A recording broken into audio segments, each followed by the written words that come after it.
మాజీ MLC Anantha Babu car డ్రైవర్గా పనిచేసిన దళిత యువకుడు వీధి సుబ్రహ్మణ్యం హత్యోదంతంలో నెలకొన్న మిస్టరీ నేటికి అలానే ఉందని, ఆ విషయంలో నిందితుడైన అనంతబాబును కఠినంగా శిక్షించి బాధిత కుటుంబానికి న్యాయం చేయాల్సిన అవసరం ఉందని పలువురు దళిత నాయకులు, టీడీపీ నేతలు అభిప్రాయపడ్డారు. ఏలూరు పవర్పేటలోని తెలుగుదేశం పార్టీ కార్యాలయంలో బుధవారం వీధి సుబ్రహ్మణ్యం వర్ధంతి కార్యక్రమాన్ని నిర్వహించారు. ఈ కార్యక్రమంలో పాల్గొన్న జిల్లా తెలుగుదేశం పార్టీ అధ్యక్షులు, ఏలూరు ఎమ్మెల్యే బడేటి చంటి తొలత వీధి సుబ్రహ్మణ్యం చిత్రపటానికి పార్టీ నాయకులతో కలిసి పూలమాలలు వేసి నివాళులర్పించారు. అనంతరం పలువురు నేతలు మాట్లాడుతూ అరాచక విధానాలను అప్పటి వైసీపీ ప్రభుత్వం పెంచి పోషించిందంటూ మండిపడ్డారు. సుబ్రహ్మణ్యాన్ని చంపి డోర్ డెలివరీ చేసిన అనంతబాబును కఠినంగా శిక్షించాలని వారు డిమాండ్ చేశారు.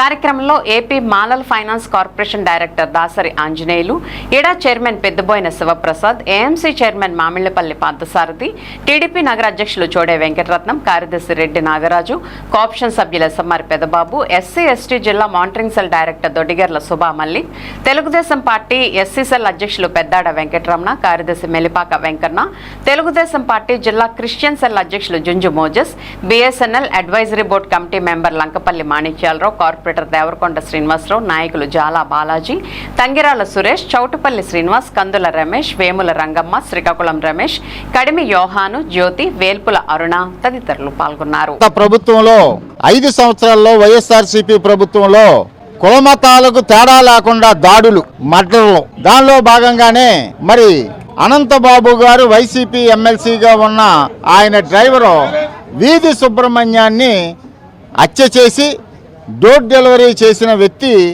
ఆ రోజున జరిగింది. అలాగే మత్తు డాక్టర్ సుధాకర్ గారు, అలాగే మళ్ళీ ఇంకొక ఎస్సీ అయిన అచ్చెన్న గారు, అలాగే కోడికత్తిలో శ్రీనివాసుని 5 సంవత్సరాలండి జైల్లో మగ్గించారండి ఆ కుర్రోడిని. మరి ఇవన్నీ చూసే మరి రానున్న రోజుల్లో కూడా కాదు, మొన్నే బుద్ధి చెప్పారు 11 సీట్లకి, ఇంకా వాళ్ళకి బుద్ధి చెప్పడానికి ఇంకా రెడీగానే ఉన్నారు. మనం కూడా ప్రజల్లోకి ఈ ఎస్సీ యువకులు, ఎస్సీ ఉద్యోగస్తులు ఈ దాడుల గురించి కూడా ఇంకా ప్రజలకు వివరించాల్సిన ఆవశ్యకత ఎంతైనా ఉంది.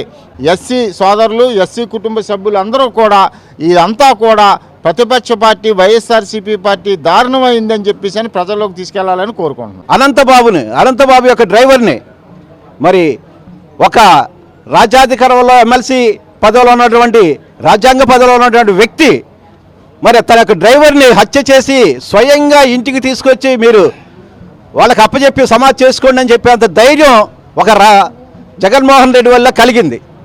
ఎందుకంటే అతను ఎక్కడో ఉన్నటువంటి వ్యక్తిని తీసుకొచ్చి ఎమ్మెల్సీ చేసి అతనికి రాజ్యాంగ పదవి కట్టబెట్టినటువంటి వ్యక్తి జగన్మోహన్ రెడ్డి గారు. ఆయన యొక్క మద్దతుతోనే ఒక మర్డర్ జరిగిందని ఈనాటికి ఎస్సీలందరూ నమ్ముతున్నారు. అదేవిధంగా ప్రతి ఒక్క ప్రస్తుతం ఉన్నటువంటి కూటమి ప్రభుత్వాన్ని లేని మీద ప్రచారాలు చేస్తూ లేనిపోయిన దుమ్ము ప్రచారం చేస్తున్నారు. అన్నింటినీ కూడా మేము ఖండిస్తున్నాం. వచ్చే రోజుల్లో కూడా ఎస్సీలందరూ కూడా మరి కూటమి ప్రభుత్వానికి అండగా ఉండి ప్రభుత్వంకి మరి ముఖ్యంగా ఎస్సీలో బలపడాలని చెప్పి సందర్భంగా మీ అందరినీ మనవి చేస్తూ సెలవు తీసుకుంటున్నాం. అందరికీ నమస్కారం. మరి ఈరోజు వీధి సుబ్రహ్మణ్యం చనిపోయినటువంటి సంవత్సరం అవుతూ ఉంది. ఈ హత్య వెనక ఉన్నటువంటి ఏదైతే ఉదాంతం ఉందో అది ఇంతవరకు కూడా బట్టబయలు కాలేదు. అతను చంపేసి ఇంటికి తీసుకొచ్చి డోర్ డెలివరీ ఇచ్చి వెళ్ళి తర్వాత తెలుగుదేశం ఎస్సీ విభాగం పోరాటం చేస్తే ఆ పోరాట ఫలితంగా అతన్ని తాత్కాలికంగా జైల్లో పెడితే జైలు నుంచి బయటకు వచ్చేటప్పుడు అతను ఏదో ఘన విజయం సాధించి క్రికెట్ ఒలింపిక్లో అతను ఘన విజయం సాధించినట్టు వైసీపీ కార్యకర్తలందరూ కూడా ర్యాలీగా తీసుకొచ్చిన సంఘటన మనందరం చూసాం.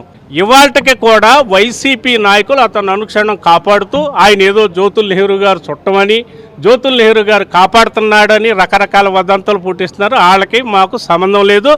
ఎవరైతే హత్య చేసిన ముద్దాయి ఉన్నాడో అతని భార్యని వాళ్ళని కూడా కఠినంగా శిక్షించాలి.